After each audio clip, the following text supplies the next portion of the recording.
ای خداوند کریمی کارساز، بندگان را مهربان و چاره ساز. چاره کاری منی بیچاره کن، یک نظر بر بنده آواره کن. گشتم رسوا از این شرمندگی، شرم دارم ندارم بندگی. بنده غافل به درگاه آمده، مجرم و عاصی در شاه آمده. رفت عمرم از پی نفس و هوا، شد تباه حالم خدایا رهنما.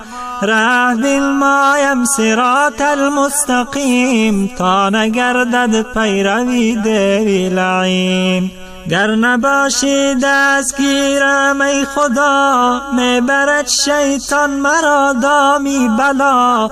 ای خدا حافظ ایمانم تویی، از شر شیطان نگهبانم تویی. غیر درگاهت ندارم پشتبان، ای خداوند کریم و مهربان. جمله مؤمن را خدایا کن نظر، رحم داری بر یتیم و بی پدر. عاجز و مسکین و محتاج و گدا، در فغان گویند هر دم ای خدا. جمله رو بر درگهت آورده اند، چون که عاجز و حقیر و بنده اند. آن که دارد کبر و عجب و فخر و کین، گشته است او پیروی دیوی لعین.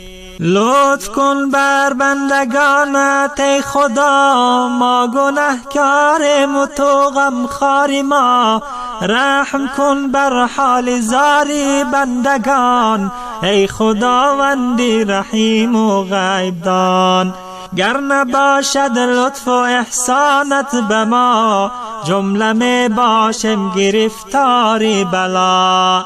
از هجوم حرص و نفس و شهوتم، صد دریغا دایما در غفلتم. می خورم افسوس و درگاهی احد، از دلی ناپاک گناهی بی عدد. رو به درگاهی تو آوردم کنون، گرچه باشم شیخ و شاب و ذوفنون. از اجل راهی گریز نیست و بس، من ندیدم از اجل بگریخت کس. ای دریغا از گناهی به شمار، کرده ایم بر جان خود جبر اختیار. ما به جانی خود ستم خود کرده ایم، زین سبب نزد خدا شرمنده ایم.